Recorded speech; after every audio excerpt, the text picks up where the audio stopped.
Senhoras e senhores, este é o meu time de botão. Você, amigo e amiga da Central 3, é muito bem-vindo e muito bem-vindo. Eu sou Leandro Amin, estou ao lado de Paulo Júnior com o pé na areia. Você consegue terminar o resto da letra, Paulo Júnior? Pé na areia. Pô, qual que é a pé na areia? Ah, não sabe. Pé na areia, caipirinha, água de coco. Pé na areia, caipirinha. É que a entonação, o maestro Zezinho, você me pegou. É verdade. Eu tava meio ajeitando o fone aqui. Pé na areia. Agora peguei.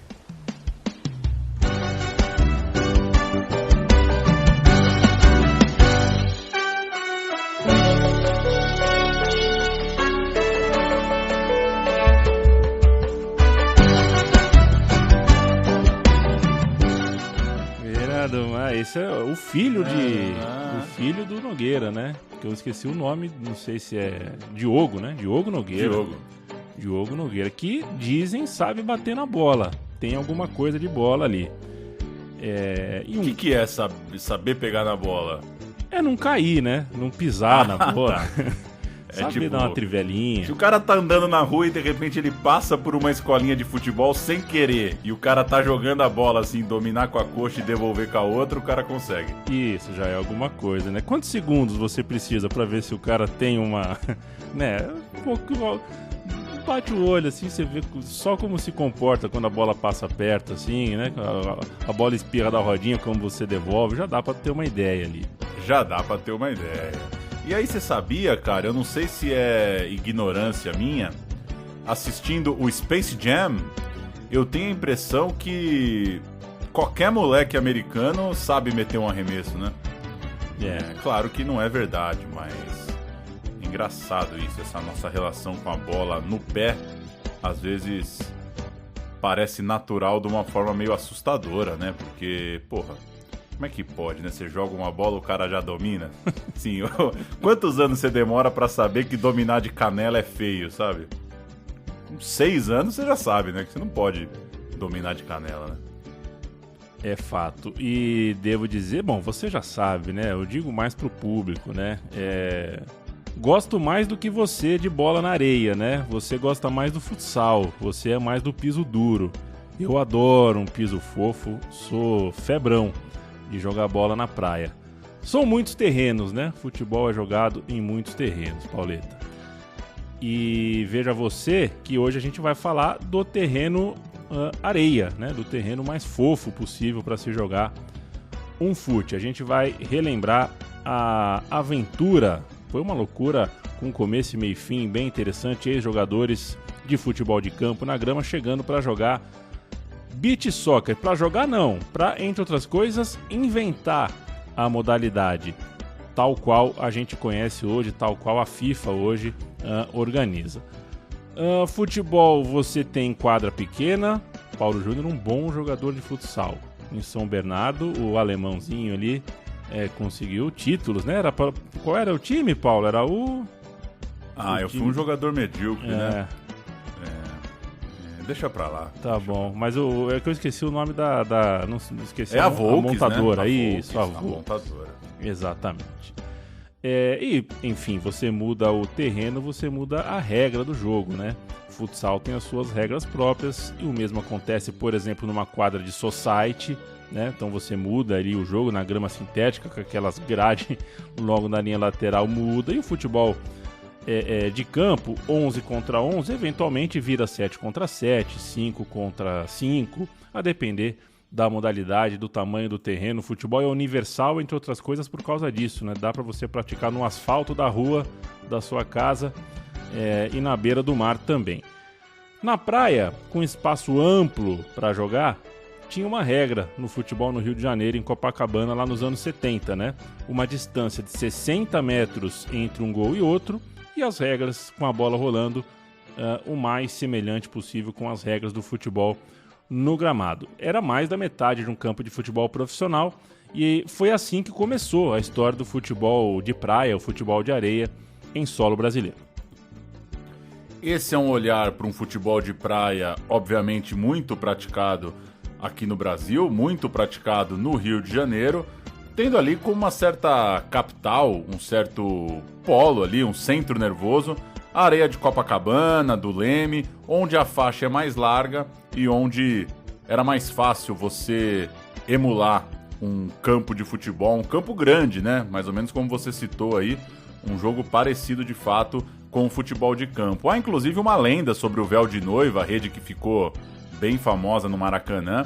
Essa lenda diz que ela era daquele jeito inspirada nas redes do futebol de praia, que eram instaladas ali muitas vezes de uma forma meio frouxa, meio precária, né? Você não tinha muito como botar imagino eu, né? Botar um ferro até lá embaixo para a rede fazer a queda lá embaixo. Então, pode ter surgido ali a rede véu de noiva. Esse futebol de praia foi praticado muito por jogadores, por estrelas dos times grandes do futebol brasileiro, por gente que tem muita história no Maracanã e tinha também sua história para contar nesses times nas areias do Rio de Janeiro. E para a gente falar do beach soccer, tal qual a gente conhece hoje, Pauleta, também vale que a gente faça só um passeio para outras coisas que vieram depois desse fenômeno, né? Porque foi um fenômeno nos anos 90, o futebol na praia, o beach soccer mais reduzido, com campo menor, tudo mais. Eu dou um exemplo, o showball, né? O showball do Djalminha, do Maradona, ex-jogadores se reuniram e fizeram a porra do showball acontecer, né? Se juntaram com marcas e teve campeonato, circuito, campeonato de clube, de seleção, combinado em tudo que é lugar. O showball foi um negócio que reuniu ex-jogadores. Não é incomum que ex-jogadores achem um jeito de continuar batendo uma bola, repetir os rituais da profissão, né? O oi, o tchau, o pós-jogo. Amarra. Isso, amarra. E a relação com o público ali, dá um autógrafo, nega uma foto, essas coisas. Finge que tá no celular, vai embora rápido e tal. E outros jogadores se tornaram profissionais, eu ponho profissionais entre aspas, daquela arte do jogo beneficente, né? O amigos do Marrone contra o amigos do Bruno, amigos do Alexandre Pires contra amigos do Júlio César Urigeller, essas coisas. A gente vê muito jogador recém-aposentado da vida profissional se unindo, né? Junto inclusive a estrelas da arte, da música e tudo mais. E outro exemplo que a gente tem recentemente, eu me lembro de ver na TV estrelas do campo e estrelas do futsal se unindo em partidas que não eram exatamente de futsal, mas era uma modalidade na qual um drible valia tão quanto um gol, por exemplo, né? Seja o time do Michael hoje no Flamengo, o Falcão, o maior jogador de futsal de todos os tempos, um pouco de jogo exibição, um jogo de festa, um jogo que o drible era muito valorizado. Então, você tem algumas maneiras de enxergar essa atividade pós-carreira, né? Muita gente promovendo coisas, modalidades diferentes de futebol no pós-carreira, e o beach soccer acho que foi o mais bem sucedido, porque foi uma bombaça ali nos anos 90, e começa com esse camarada que a gente ouve agora. Na entrada da grande área contra o Botafogo, Danilo Clima. Verdade, Zé Carlos, acompanhando o trabalho do goleiro Ricardo Cruz da equipe do Botafogo, orientando 5 na barreira, garotinho. Júnior e Zinho colocados quase na meia-lua da grande área. Essa galera do Mengão quer o gol, bateu Júnior e gol!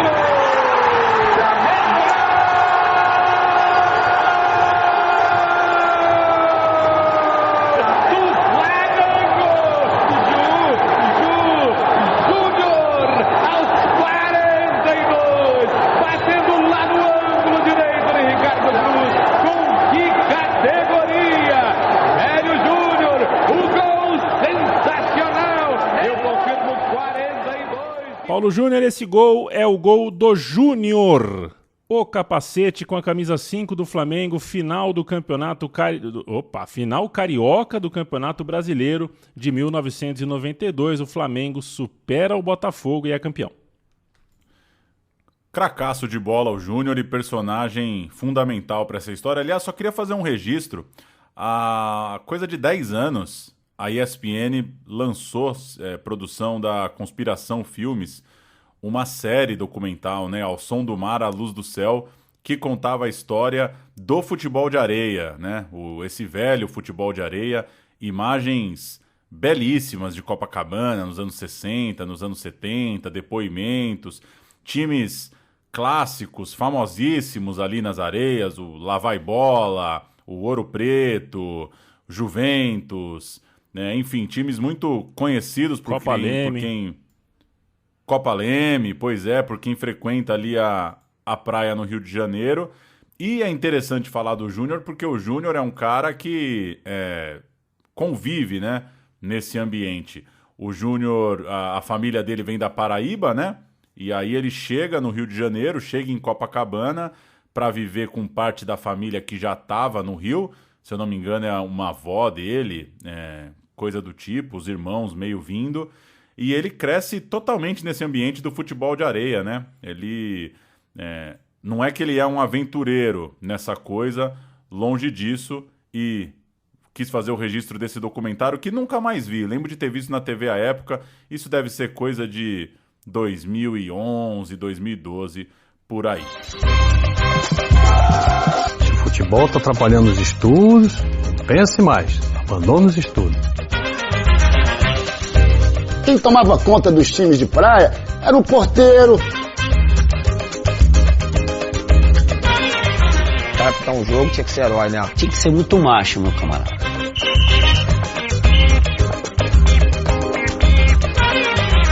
Hoje é difícil imaginar, mas durante muito tempo, no Rio de Janeiro, praia e futebol não se misturavam. Ao som do mar, à luz do céu, nasceu o mais brasileiro dos esportes, a versão praiana do futebol, com 11 jogadores contra 11, como nos campos oficiais, se enfrentando nas areias. Vamos então falar do Júnior, camarada que jogou Copa do Mundo, lateral do Brasil na icônica seleção de 82, um craque, um gênio da bola, campeão do mundo pelo Flamengo, e em 92 volta já veterano, aparece com a camisa 5, de repente vira meio campista, de repente é campeão brasileiro, é bola de ouro, um monstro da bola, o Júnior, que muita gente, claro, só viu como comentarista, né? Já há algum tempo trabalhando na Rede Globo. Aquele Júnior tinha quase 40 anos, acabando com o Campeonato Brasileiro, metendo gol de falta na final, tendo um fim de carreira sensacional, né? Um fim de carreira dos sonhos para qualquer grande jogador. Não é que ele voltou só para dar tchauzinho para a torcida, não. Ele voltou e jogou muita bola nesse finalzinho de carreira. E o Júnior Capacete, antes de ser jogador do Flamengo, antes de ser esse jogador de Copa do Mundo que a gente conheceu, defendia o Juventus. Não o Juventus da Moca nem o de Turim, mas o Juventus do futebol de areia, um dos mais importantes times de futebol de areia de Copacabana. Ele até hoje é muito ligado ao Juventus. Ele era apaixonado pelo rolê como um todo, né? O estar na praia ali. Inclusive, ele, não sei se você já passou por ele contando do dia que morreu o Cláudio Coutinho, né? O Cláudio Coutinho, ele estava na praia com o Cláudio Coutinho foi fazer um mergulho, foi nadar, ele estava ali na praia, era um dia de futebol de areia, eles estavam ali. Estávamos nos encaminhando para tomar uma ducha para poder ir para o restaurante ali no Marimbás, quando apareceu o amigo dele e se falaram, ele falou, pô, Couto, vamos ali, vamos dar um mergulho, papapá, vamos caçar ali. Aí ele perguntou para mim, né? Ele falou, aí, você me espera? No máximo aí 1h30. Não sei. Ah, capitão, eu tô de bobeira mesmo, não tenho o que fazer. Vou ficar aqui na praia, fico aqui na sombra aqui mesmo, aqui eu espero aí pra gente comer esse peixe fresquinho. Só que eu tô esperando ele voltar até agora, né? Não tive essa oportunidade de comer com ele esse peixe que ele tinha me prometido quando saiu pra pescar. Vendo a carreira acabar, o Júnior já se aproximava cada vez mais de novo do futebolzinho na areia, da chance de bater uma bola sem aquele medo, porque o jogador profissional não vai ficar se expondo o tempo inteiro no futebol de areia. 1993 foi o último ano do Júnior nos gramados e em 94 passava a existir o beach soccer como modalidade tal qual a gente conhece hoje.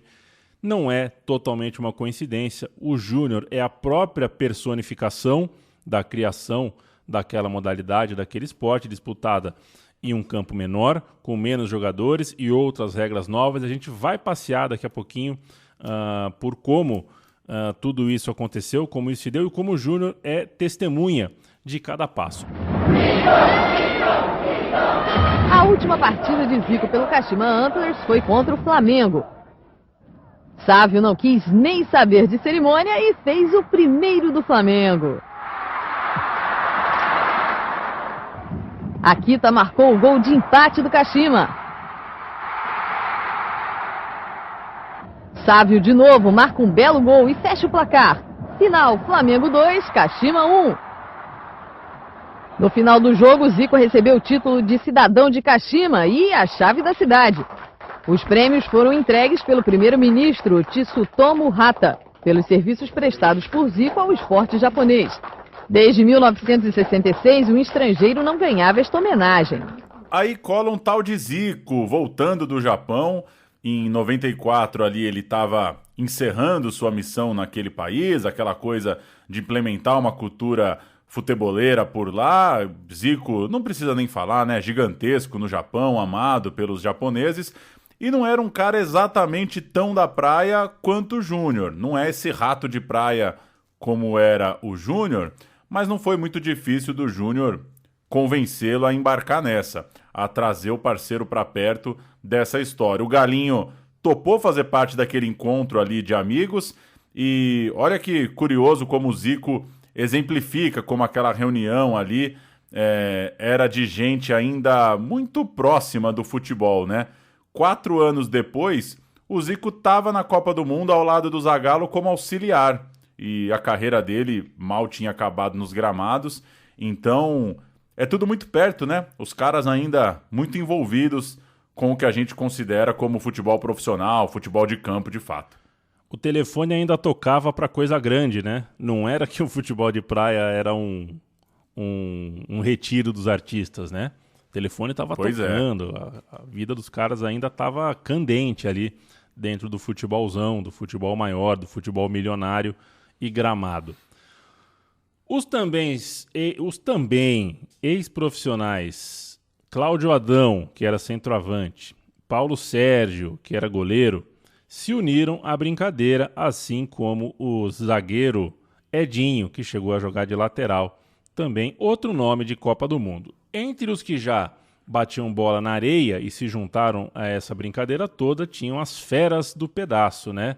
E é legal perceber que nunca houve essa divisão, né? Foi realmente uma união, rolou, né? O pessoal que já era da areia recebeu de braços abertos, foi uma honra para eles também se juntar aos boleiros da grama.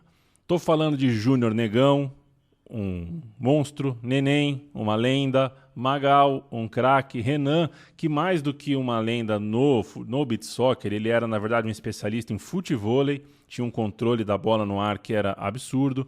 Outros caras, além deles, fizeram parte desse movimento espontâneo que foi se transformando ao pouco na seleção brasileira de futebol de areia / beach soccer, uma seleção carismática e com muito tempero ali, muita curiosidade nas pessoas em ver como reagiriam esses caras da grama nesse esporte novo, né?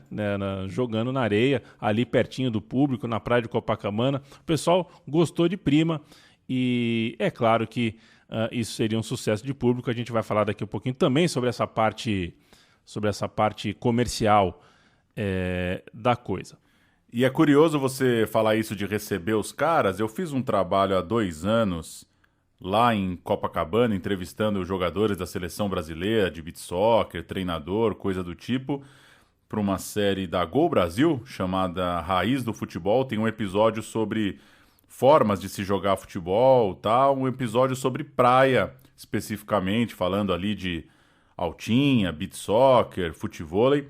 E os caras são muito gratos, assim, é impressionante como brilha o olho mesmo para falar do Júnior, falar dessa turma, porque, enfim, era um momento de popularização, né? Se hoje esses caras são profissionais, se hoje esses caras conseguem viver do beach soccer, eles são muito gratos a esse gás. E a gente vai contar aqui no programa que a presença de estrelas do futebol de campo, ela sempre fez bem, né? Para vender o jogo. E nem tudo saiu exatamente da cabeça do Júnior Capacete. Gostei da frase, hein? Uma cabeça grande. Quer dizer, usava um cabelo também, que brincava ali com o apelido de Capacete. O italiano Giancarlo Signorini visitou o Brasil. Esse é nome italiano. Eu já imagino ele colando na areia de papete mais calça. Sabe, papete e calça até a canela ali. Salmão, né? Visitou o Brasil disposto a ver a prática dos brasileiros. Ele tinha na pasta a procuração de uma empresa ainda anônima, chamada ali Beach Soccer Company, que tentava unificar algumas práticas do futebol por praias por aí. E aí em Miami, em 93, ele tocou um torneio por lá. Fez umas regras, umas medidas meio experimentais, fez um tipo de um evento teste. O Júnior estava em Miami nesse rolê, jogou pelo time do Brasil e aí passou a ser meio que um sócio intelectual ali do jogo. O Júnior era o cara que o Giancarlo sentava para ouvir e pensar o jogo, porque, afinal de contas, estava falando de Brasil, estava falando de Rio de Janeiro, estava falando de um cara de Copa do Mundo, virou um aliado na iniciativa ali de tocar o beach soccer. Inclusive, né, Paulo, um ano depois desse rolê em Miami, em 93, a gente teve naquele país a Copa do Mundo dos Estados Unidos, e está retratado nos jornais da época que um pouquinho antes, a gente tem um episódio, né, do Meu Time de Botão sobre a véspera de Brasil e Itália, e a gente conta disso, né, na véspera do jogo, de seleção brasileira de folga, rolou um evento de beach soccer em Los Angeles e o Romário foi até a praia, prestigiar a pelada ali, o jogo experimental de beach soccer. Era um jogo não mais experimental, era um jogo promocional, né? Era para promover o esporte. Júnior, Cláudio Adão, Edinho, esses caras que iam ainda jogar a Copa do Mundo de beach soccer já estavam em quadra, já estavam participando do rolê, já se apaixonando pela modalidade. E o evento tinha à mão, né, por trás, quem estava cuidando era o italiano da calça salmão, o Signorini. E era mais um passo, então, no sentido de popularizar, de apresentar o novo esporte para mais gente. Nada melhor do que colocar a bola para rolar na véspera de uma final de Copa do Mundo no gramado, com um tipo como o Romário, o cara da Copa do Mundo, chegando para assistir. O Romário colou assim, casualmente vestido com um boné e uma camisa da Brahma. Afinal de contas, o patrocínio dessa cerveja naquela Copa foi grande, inclusive na comemoração, né? Aquele número 1 com a mão ali era merchandising.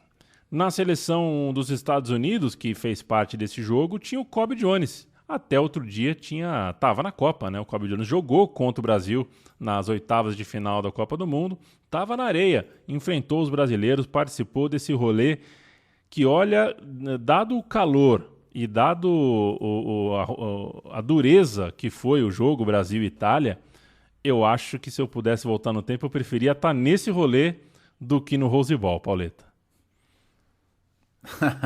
Nesse mesmo ano de 94, teve um outro evento que merece também destaque nesse momento, o Mundialito em Copacabana, que foi um quadrangular. Brasil, Argentina, Estados Unidos e Itália, e o Brasil foi campeão, claro, só faltava, né? O Brasil não podia perder um jogo desses logo no comecinho ali da modalidade e jogando mais do que em casa. O Mundialito foi disputado nos outros anos, mas naquele primeiro ano foi esse jeitão meio experimental, só um quadrangular. E por que é importante esse Mundialito de 94? Porque as pessoas amaram. A arena lotou, ficou gente do lado de fora, teve uma demanda, a imprensa repercutiu bastante e aquilo era um ótimo sinal de que o esporte podia pegar, inclusive em Santos, mais pertinho aqui da capital paulista, também em 94, teve a Copa América no mesmo formato, ou seja, a coisa começava a pegar, começava a pipocar, um campeonatinho mais legal aqui, um campeonatinho de casa cheia ali, a coisa ia ganhando força. E o Brasil campeão de tudo, né? Tudo isso que a gente está contando aqui, os brasileiros campeões. Até então não tinha muito o que fazer. A repercussão na imprensa, que você bem citou, né, Paulo, conta muito, né? Se você quer popularizar um evento, você vê que repercutiu na imprensa, que as pessoas gostaram. isso conta muito. E aí entra em cena a Coque Tavares, a maior promotora de esportes naquela época, né? Era uma empresa que foi muito forte em alguns esportes, né? Tá amarrada a vários destinos aí do esporte naquela época, do Guga no tênis ao vôlei de praia, por exemplo, né? O esporte de areia mais famoso no momento era o vôlei de praia, uma novidade que inclusive estava com estreia olímpica agendada. O vôlei de praia teria sua primeira participação olímpica em 1996 e a Coque Tavares era a grande promotora desse esporte. Luiz Felipe... E o Brasil deitando, né, no vôlei de praia. O Brasil deitando o cabelo.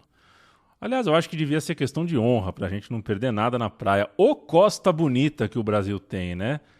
Eu tô morando em Maceió há 2 meses e tá louco, fico chocado, cara. Fico chocado. Não sei se na Indonésia, vão achar praia bonita em outros lugares aí, mas vai ser difícil de ganhar do Brasil. E não fosse a mala da FIFA, podia ter beach soccer na Olimpíada também, né? Por que não? Futsal. Não custava nada, né? Futsal, pô. O Luiz Felipe Tavares era o presidente dessa parte esportiva da Coque Tavares na época e resolveu... Coincidência, hein, o sobrenome? Não, aconteceu. O cara chama Luiz Felipe Tavares, a empresa é a Coque Tavares e ele é o presidente. Legal. Foi democraticamente eleito. Ele resolveu investir, ele viu, né, o sucesso, resolveu se associar ao projeto do Beach Soccer, inclusive costurando um acordo que é fundamental, né, com a TV Globo, para a transmissão dos jogos importantes e tudo mais.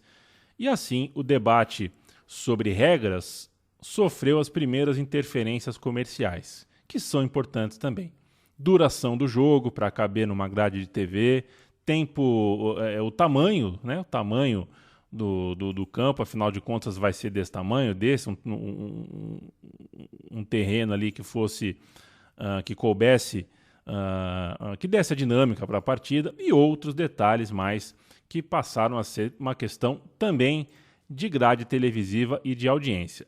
3 tempos de 12 minutos, por exemplo, né? O jogo de beach soccer são 3 tempos de 12 minutos, com o cronômetro parando sempre que a bola sai, e assim você garante 2 paradas comerciais, tudo, mas tinha uma lógica ali também comercial rolando. Outro exemplo, toda a falta do meio de campo para frente era direta para o gol.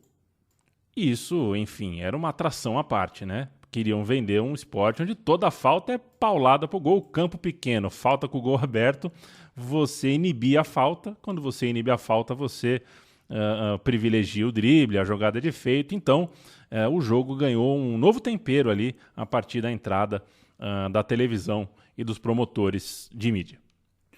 A tal Beach Soccer Company acabou vendida em 98, numa época de comprar os direitos ali para formatar o esporte e entrar na FIFA. Houve uma transição importante para a modalidade ser, de certa forma, ligada à Federação Internacional de Futebol.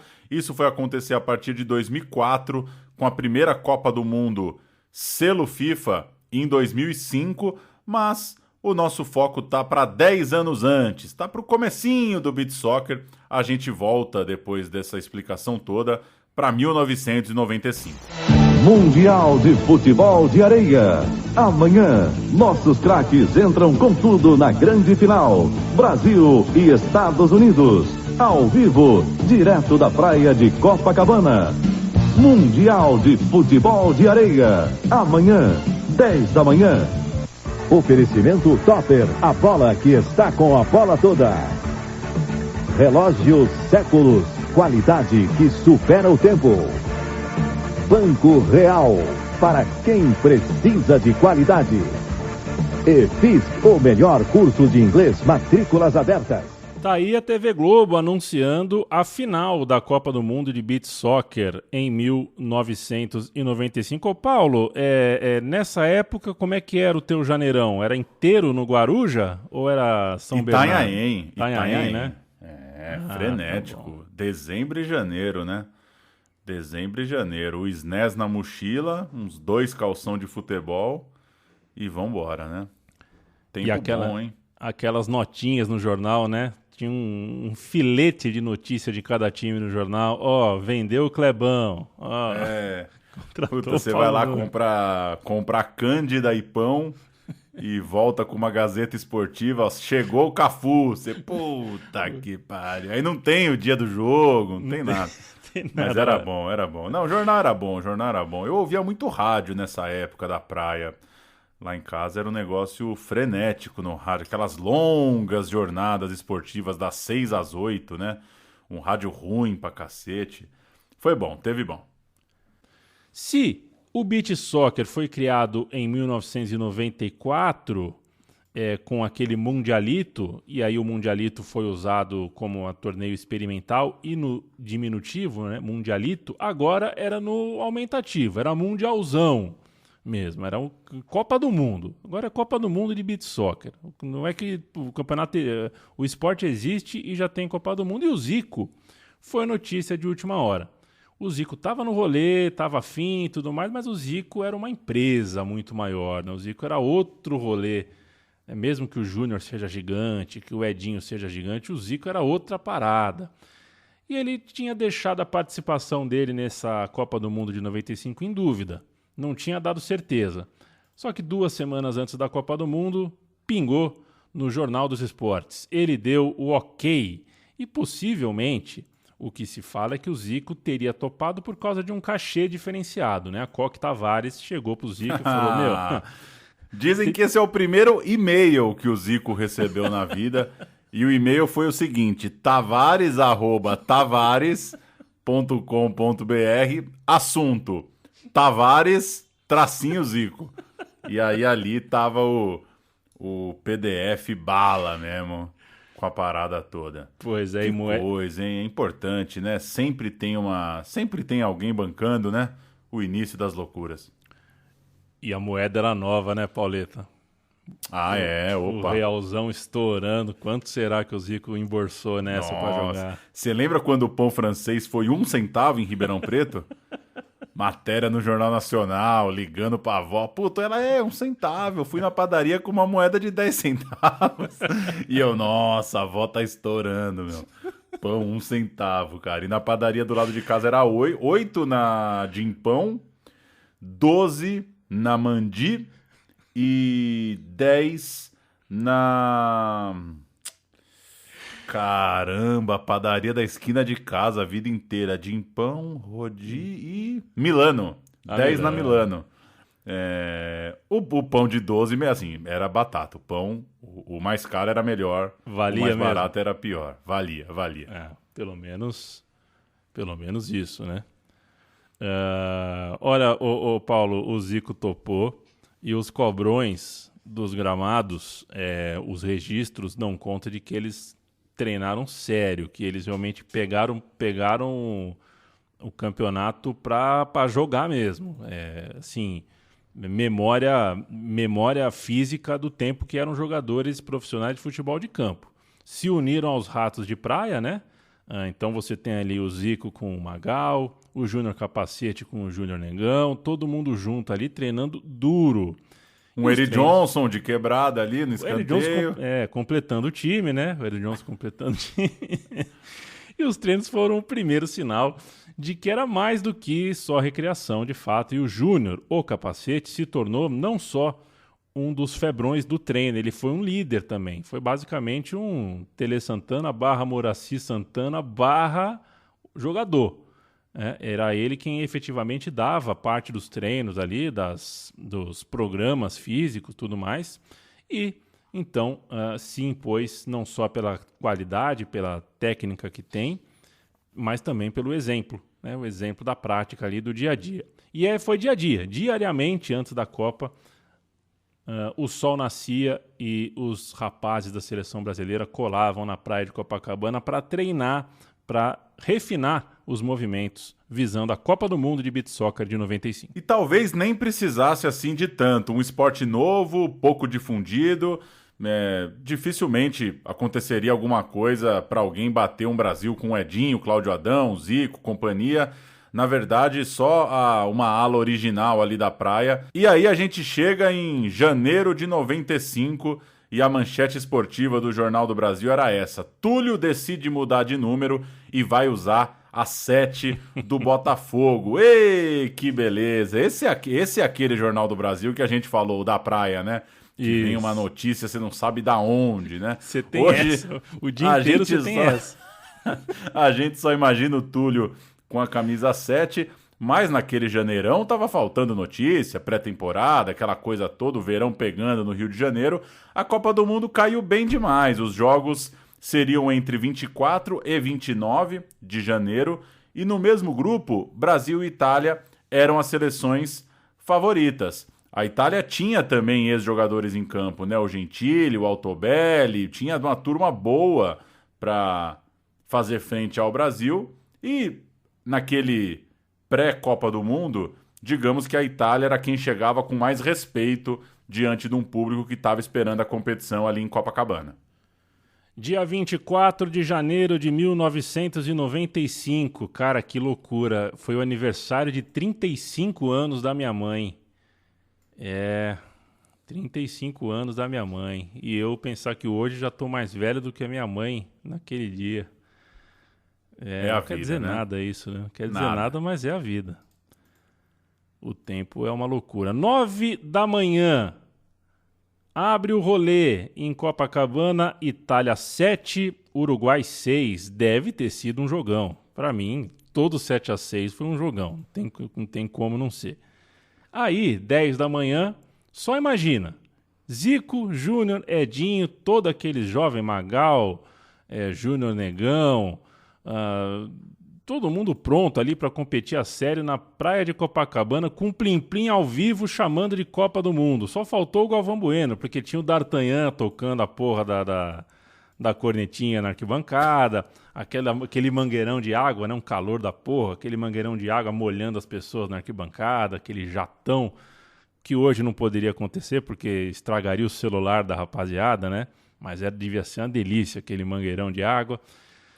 Tudo lindo para inaugurar de vez o esporte e a modalidade que já era muito tradicional e querida no país e se tornou também um fenômeno midiático a partir dali. Sabe lá o que é colar em Copacabana para ver o Zico e o Júnior jogando. Paulada. E foi paulada mesmo, né, Paulo? Porque o Brasil ganhou de 16-2 da Holanda. Deve ter sido um chocolate bonito. A Holanda colou, pelo menos pelo relato jornalístico, achando que tinha chance porque o elenco era jovem, os meninos de 20 anos. Você que pensa o quê? Né? O pessoal acha que só porque tem 20 anos, o Zico com 60 ganha de muito moleque de 20. A idade não foi um diferencial, até porque a gente conhece o Rio de Janeiro no dia 24 de janeiro, né, Paulo? Calor da porra, não adianta você ter 20 anos e achar que é só correr. Tem que saber correr na hora certa. 16-2 Brasil, essa foi a estreia. Eles devem ter demorado um tempo só para sacar, né, o clima da areia.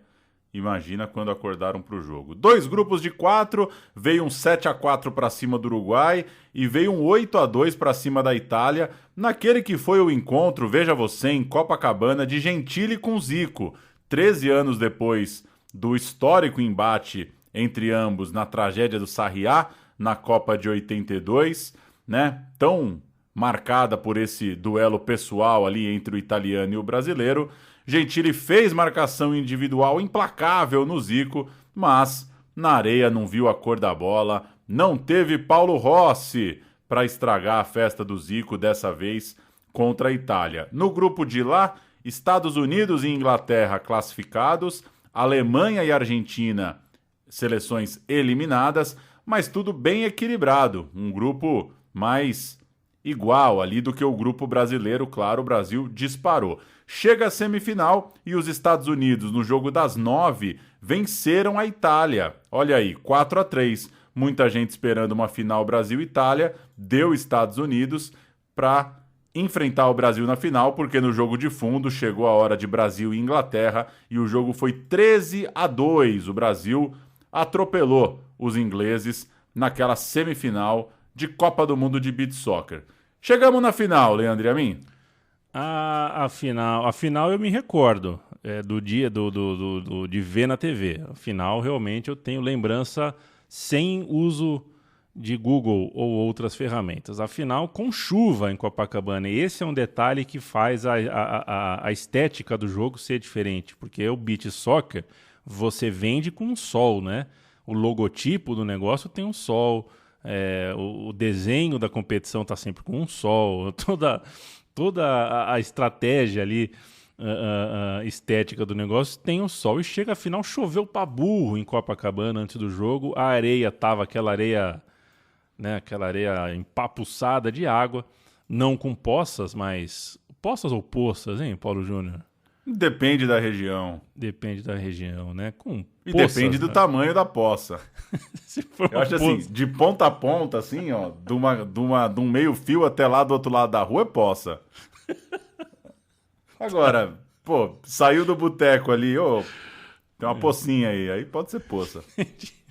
Tá, vou aderir. Para mim esse assunto está superado. É isso. Não tinha nem poça nem poça em Copacabana, mas tinha uma areia. A areia estava meio feia, assim, estava meio fofa, molhada ali. Aquela areia que se você cai nela para tirar depois dos pelos, demora 3 dias. E o time americano deu susto na gente, ao contrário do time holandês. Acabou o primeiro dos 3 tempos, né? Lembra, 3 tempos de 12. Acabou o primeiro tempo 1-0 para os Estados Unidos. Eles conseguiram isso apostando de novo na baixa idade, na idade menor ali, pressionaram, jogaram a 1000 por hora, mas aí já foi a primeira fase, já foi a semifinal, os caras estavam mais habituados ali com o clima, com certeza treinaram antes, mas ali na prática do jogo mesmo é diferente. Os Estados Unidos surpreendeu o Brasil, só que na areia não tem muito essa coisa de marcar pressão, de jogar muito em cima, porque não tem segredo, você morre cedo. E o Brasil com muito mais bola, muito mais qualidade, a partir do segundo tempo deslanchou. O Neném empatou, o Zico virou, o Zico fez o terceiro, o Renan marcou o quarto, o Edinho o quinto. Fim do segundo tempo, 5-1 Brasil. E no tempo final, mais 3, um do Zico, um do Renan, outro do Júnior Negão. Brasil 8-1, campeão fácil da Copa do Mundo de Beach Soccer. Sobe som com Kleber Machado narrando os gols debaixo de chuva. Vamos acompanhar juntos a decisão do Mundial de Futebol de Areia. Na quadra, Brasil e Estados Unidos. Brasil no chute do Júnior Negão, ela não saiu forte agora! A areia engana Paulo Sérgio e Thompson. Olha o Zico, saiu com o Neném, saiu para Dori, gol de Neném para o Brasil no passe de Zico. Instalados lá na quadra, para que você fique por dentro de todos os lances como esse do Zico. Gol! Brasil! A virada brasileira em Copacabana. Zico faz o segundo gol do Brasil, vira o jogo para cima dos Estados Unidos. Aos 4 minutos e 43 segundos do segundo tempo. São 5 minutos e meio de jogo. O Brasil pode fazer o terceiro gol. Partiu Renan, pé direito. Renan! Fica só um pequeno morrinho para que ele ajeite a bola e parta para a cobrança. Valeu até a orientação do Júnior, partiu Zico, pé direito na bola e o gol do Brasil de Zico. Edinho pegou de primeira, golaço! Um golaço de Edinho. Edinho chega de pé esquerdo, manda lá no canto esquerdo, atravessou. Chega no Júnior a bola. Chegou o Negão, de primeira, uma bomba! Golaço do Brasil! Dou a pancada de pé direito, olha que beleza de lance. O Zico pode fazer mais um, ajeitou. Tocou a bola pro Júnior Negão, de calcanhar pro Zico, vai ser artilheiro também! Zico! 4 segundos. E o gol do Brasil! Renan para fechar bonito o placar. Seleção inglesa que conseguiu virar para cima da Itália, ganhou de 7-6 a partida preliminar hoje de manhã. Agora essa é triviar, sem os árbitros dessa final aí. Quem são? Você não vai chutar? Ah, poxa, Cara, pensa dois classiqueira, assim, dois classiqueira. Muito clássico, assim, chega até a irritar. Sidraque e Marinho. Não, quase. Zé Roberto Wright e Romualdo Arpe Filho. Essa foi a dupla que viu Thompson abrir o placar e o Brasil virar para 8-1. 52 gols feitos, 11 gols sofridos, um massacre, um MVP duplo, né? Porque ninguém quis escolher direito, então ficou uma coisa dividida ali entre Zico e Júnior, né? O Zico é o artilheiro, né? Mas Zico e Júnior acabaram escolhidos como os craques da competição. O Zico, inclusive, empatou com o Altobelli, os dois fizeram 12 gols. E o que fica não é nenhuma façanha técnica, digamos, né? Em relação à dificuldade para ser campeão.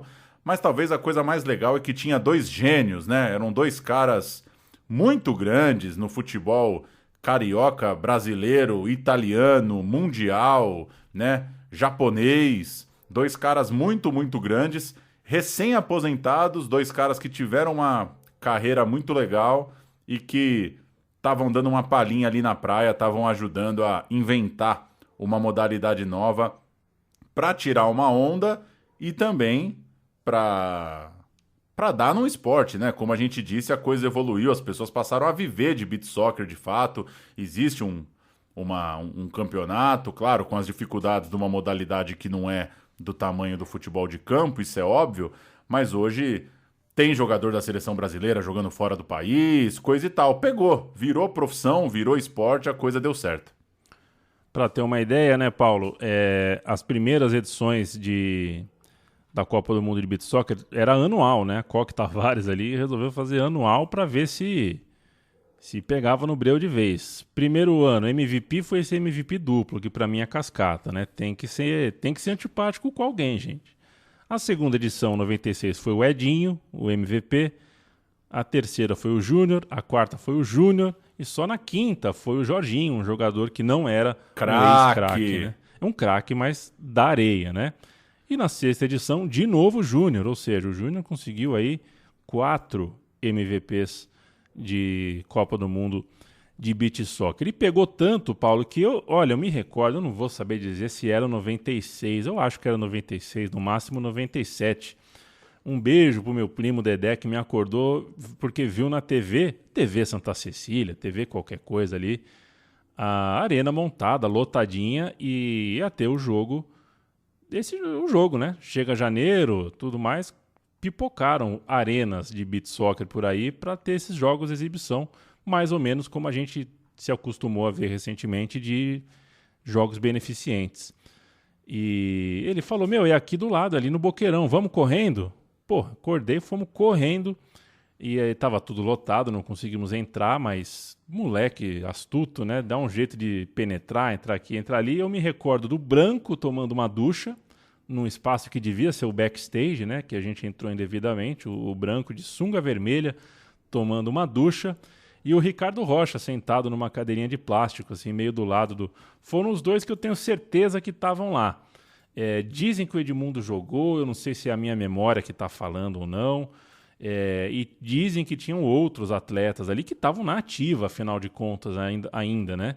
Isso que eu acho mais incrível, mas esse exemplo da Praia Grande é para mostrar que provavelmente pingou no Guarujá também, pingou em Búzios, pingou em tudo que é lugar. Aí o beach soccer foi, por algum período, a onda do barato do momento.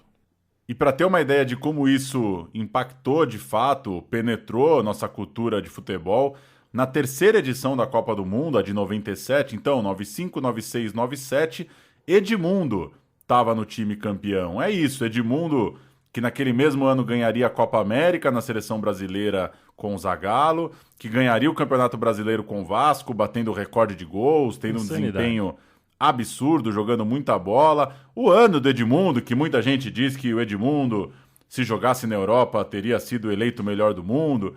As pessoas esquecem do Ronaldinho nessa frase, né? O rapaz jogava bem também, viu, gente? O Ronaldo, que ganhou o melhor do mundo, eu acho que ele jogou mais que o Edmundo. Mas enfim, 97 absurdo do Edmundo e 97 que começou com o Edmundo metendo o pé em dividida no Mundial de Beach Soccer. Que loucura, não era só uma atividade para ex-profissionais, tinha gente jogando bola no topo do mundo, no topo da seleção brasileira, no topo do Brasileirão, jogando também entre os profissionais, entre os adultos, não sei exatamente do que chamar, mas no time principal, entre os principais ali do Beach Soccer. Vamos ouvir? Tino Marcos. E agora tenta o tri do Mundial de Futebol da Areia contra o Uruguai. Se às 7 da manhã a fila já era quase de 400 metros, se lá dentro já se via arquibancada cheia 2 horas antes do primeiro jogo, então a que horas começou o movimento de torcedores? A partir das meia-noite, cara. A entrada para ver as semifinais do futebol de areia era de graça. O problema era a incerteza de chegar até lá. Vamos tentar, ué. Vou ficar aqui até conseguir. Será? Já avisamos que não vai entrar mais ninguém e o pessoal não desiste. Ninguém brigou. O Brasil também ganhou na arquibancada. O apoio que eles têm dado para nós tem sido fundamental para esse ritmo forte que a gente está imprimindo em cima dos adversários.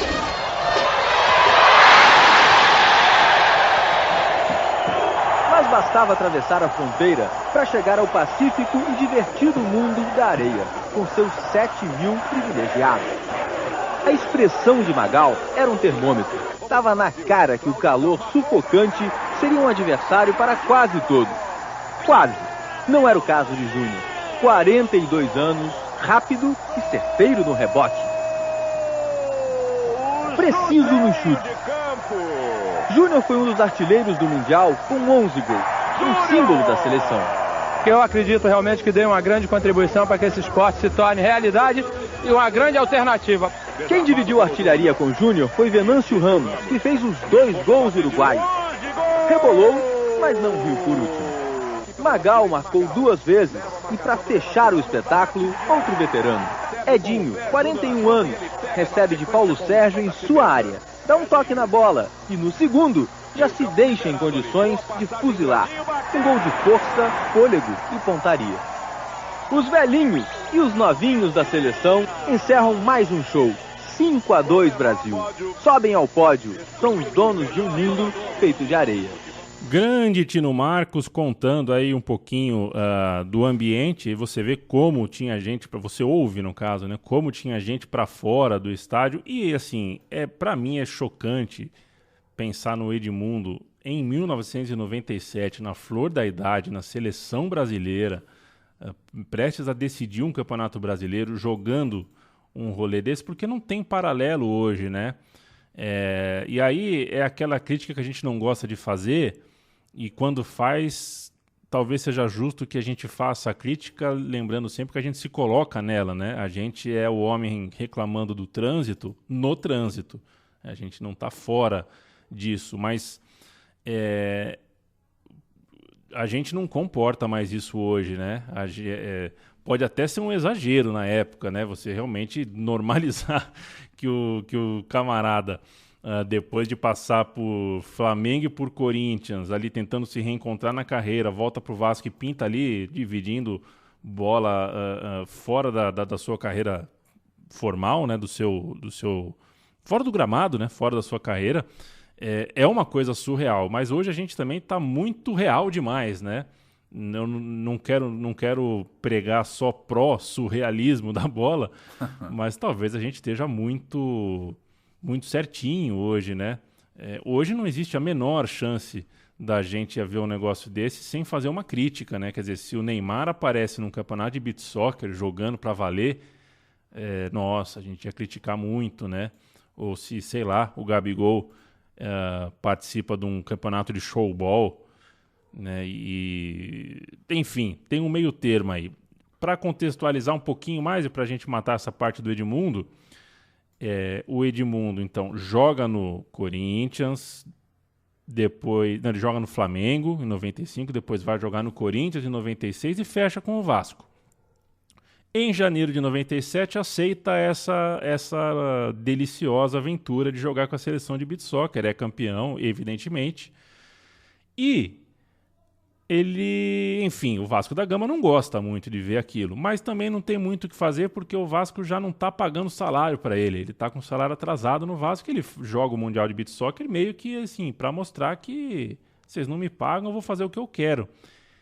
E mesmo depois do Mundial de Beach Soccer, ele continua na praia, ele não se apresenta ao Vasco. Aquela reportagem histórica do Cícero Melo na ESPN Brasil é nesse contexto, né? O Edmundo tinha acabado de ser campeão do mundo de Beach Soccer com a seleção brasileira e se recusava a voltar para o Vasco, porque ele queria que o Eurico Miranda quitasse as dívidas que tinha com eles. Depois que brigou com o Vasco, o animal, quem diria, virou rato de praia. O Eurico anunciou que vai suspender o seu contrato. Suspender, não, rescindir. Tá ótimo. Pelo menos assim eu fico oficialmente sem emprego, né? Pior era da maneira que tava, com o contrato sem receber. Tá virando rato de praia. Também de férias já, 45 dias, o tempo todo aqui na praia, fica um pouco mais fácil. Renato Gaúcho, coitado, enfrenta o mesmo dilema. E enquanto o Fluminense não paga o que lhe deve, ele passa os dias enfiado no seu escritório. O escritório sempre foi aqui. O problema é que o Edmundo está com o mesmo pensamento que eu. E eu acho que nós não estamos errados, porque eu praticamente trabalhei quase 2 anos sem receber. Eu só estou exigindo o meu salário, nada mais. Chega de trabalhar de graça. Agora eu pergunto, será que eu estou cometendo algum crime em querer receber pelo menos 50% da dívida? No mais é isso aí, 96 tudo igual, Zico, Edinho, Júnior, seleção vence de novo, 97 também, 98, 99, 2000, o Brasil perde pela primeira vez a edição de 2001, que é a primeira que sai ali do Rio, né? São 1, 2, 3, 4, 5, 6 edições de Rio de Janeiro, 5 em Copacabana, 1 na Marina da Glória. A 7ª edição vai para a Costa do Sauípe e o Brasil perde essa Copa do Mundo pela primeira vez. Portugal leva a Copa do Mundo. Esse jogo eu me lembro bem, viu? Esse jogo, Portugal de Madjer, Portugal de Hernani, o Brasil perde a semifinal, né, para Portugal, e é uma surpresa para todo mundo, né? Portugal vai para a final ser campeão pela primeira vez e o Brasil fica na semi, acaba caindo para jogar a disputa do 3º lugar. Trivia, vamos lá. Em 2000 é o primeiro ano que não é em Copacabana, né? 96, 5, 6, 7, 8 e 9 é em Copacabana. Em 2000 vai para a Marina da Glória. Por quê? Isso. Por que vai para a Marina da Glória? Fevereiro de 2000 só pode ser, né? O ano novo de Copacabana, os fogos. Não deu tempo de limpar os fogos para jogar lá.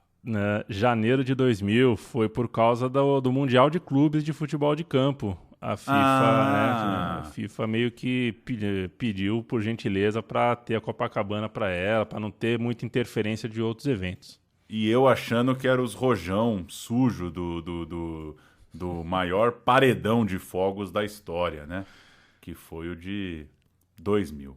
Em 2005, a FIFA assumiu a parada, começou a ser uma Copa do Mundo FIFA, passou a ser uma coisa tal qual a Copa do Mundo de futsal, a Copa do Mundo de futebol de campo, e até lá o Brasil tinha uma grande hegemonia, como a gente acabou de falar, né? O Brasil chegou nessa fase pré-FIFA com 10 Copas e 9 títulos, e a partir daí a coisa se tornou mais equilibrada, né? O Brasil teve uma sequência boa de títulos, mas a Rússia já ganhou 2 vezes, Portugal já ganhou mais 2 vezes, a França foi campeã do mundo, a coisa tá, claro, popularização do esporte, a coisa tá bem mais equilibrada.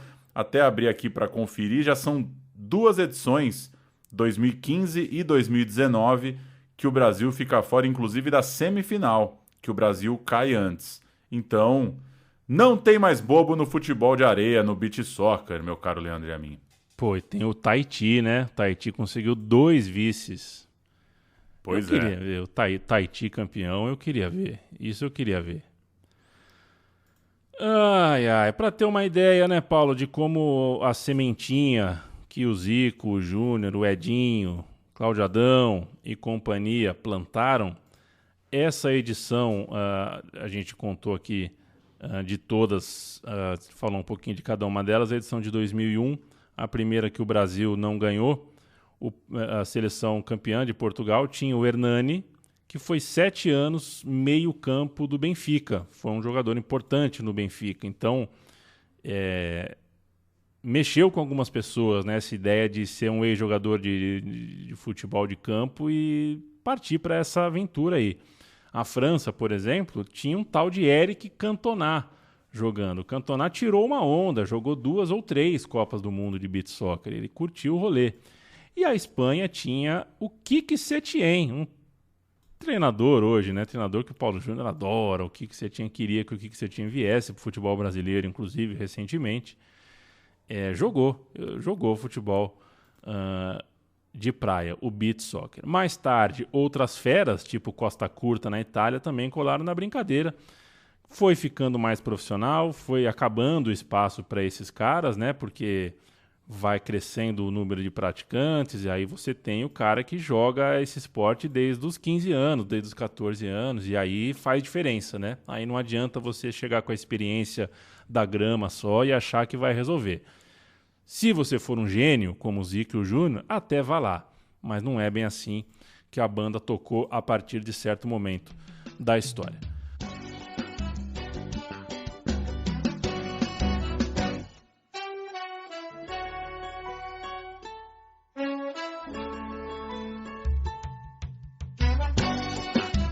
Beach Soccer, acho que está apresentado, né, Paulo? Hoje é um evento FIFA e a Copa do Mundo acontece enfim, a Copa do Mundo acontece 2 em 2 agora. Né? É bienal. É interessante, a próxima edição será em Moscou, eu não sei exatamente a data, mas vai ser no corrente ano de 2021. Para ter uma ideia do impacto do Júnior, ele é o maior artilheiro das Copas do Mundo pré-FIFA, né? 71 gols. O Neném tem 55, o Júnior Negão tem 54 e o Madjer, o português, tem 52. Então, na era pré-FIFA, o maior artilheiro das Copas é Júnior. Na era FIFA, aí sim o Madjer, obviamente, um cara mais jovem que o Júnior, né? Jogou mais tempo. Ele é o maior artilheiro com 88 gols. Ele é o bambambam dessa era a partir de 2005.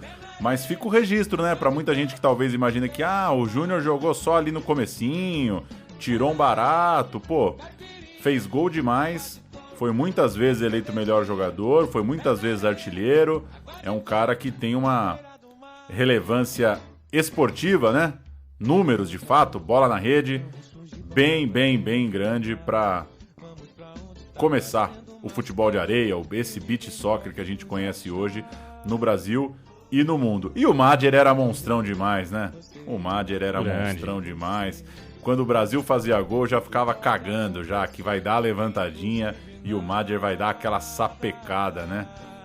Do meio da rua. Bom demais ver o Madjer jogar, legal demais. Buru ou Magal? Magal. Jorginho Mão ou Paulo Sérgio? Mão, Paulo. Mão. Pô, Mão é demais. Jorginho ou Neném? Vixe, essa é difícil. Jorginho acho que é o cara mais talentoso que teve, né? O talento do cara era sacanagem mesmo. Com o Neném, enfim, né? Muito gol, tal, longevo. Mas o Jorginho era enjoado, hein? Muita gente boa, né? Eu gosto muito. Como falei no começo, né? Desse nosso episódio. Eu aprendi a gostar muito de futsal conversando com você me convenceu muito, nunca fui muito de assistir mesmo futsal, mas o futebol de areia eu sempre paro para assistir. Realmente eu gosto dessa coisa, né, da bola no ar, tapinha no alto, eu acho bonito, gosto mesmo de assistir. Abri aqui, começa no fim de agosto a Copa do Mundo de futebol de areia e você tá convidado a assistir comigo aqui em Maceió, tá, Pauleta? Belarus, El Salvador, Suíça e Brasil. Se não passar em primeiro com 25 de saldo positivo, parei, hein? Parei. Brincadeira, Belarus tá evoluindo bastante, El Salvador tem uma geração interessante e na Suíça tem uma nova escola ali que tá dando uma bola. O Brasil vai jogar a Copa do Mundo é na Rússia, em Moscou. Rússia. O mata-mata é 20 e poucos de agosto, ou seja, acabou a Olimpíada, já vamos meter uma Copa do Mundo de beach soccer, porque é bom demais, concordo contigo. E o Brasil sempre nas cabeças, apesar do equilíbrio recente. Neymar Júnior, quer fazer uma presa pra gente? Daqui uns anos, quando você tiver uns 30 e tantos, resolver dar uma parada, inventa uma porra de um esporte, meu irmão. Primeiro, sei lá, quer desenvolver o futebol em Papua Nova Guiné? Vai lá, liga, faz o que você quiser fazer. Mas quando colar de volta no Brasil, inventa um esporte da hora, meu. Põe na Praia de Santos, em algum lugar aí. Inventa um esporte, cara. Inventa um esporte que é da hora. O Zico e o Júnior não se arrependeram. O Djalminha não se arrependeu do showball. É gostoso, é bacana demais. É um jeito da gente levar o futebol para um pouquinho mais, né? Os personagens que a gente viu na grama, tá? A gente vê um pouquinho mais, curte e de quebra a gente acaba tendo uma cultura nova para curtir, mais organizadinha. E viva os praticantes de futebol de areia, aquele original, aquele que não virou produto de televisão, aquele que não viu a cor do dinheiro, que não viu a chancela. E que o cara podia ser só um lateral direito ali de boa, né? Não precisava ficar dando umas bicicletas, né, meu? Exato. Porque isso que é foda. Imagina o cara que era um zagueirão, um lateral discreto ali, aí os caras, agora é outra fita, meu. Agora é o Júnior e o Zico dando umas voadoras. Azedou, cara. Meu negócio é chutar de dedo aqui atrás. E aproveitando que o Neymar vai nos ouvir, você deixou esse recado, sem eSports, hein? Por favor. Nada contra, gosto de videogame. Tenho até amigos que são também videogameiros. Mas estamos falando de inventar um jogo de sol na cabeça, de tirar uma onda no verão, né? Manter essa tradição aí. Nada contra o videogame, acabei de citar que eu levava meu SNES pra Itanhaém. Mas tô com você. Inventar um jogo é pra poucos mesmo. Os caras mandaram bem. O meu time de botão volta em breve, provavelmente falando de um esporte que já existe, o futebol de campo na grama. A gente provavelmente volta para contar mais uma história de lá. Apoia.se/Central3 é o financiamento coletivo da casa. Visite nossa cozinha central3.com.br. Paulo Sérgio da Silva Júnior, um beijo na sua alma. Valeu! Seguimos. Um abraço para quem acompanha meu time de botão. Vamos que vamos. Caipirinha, água de coco, a cervejinha.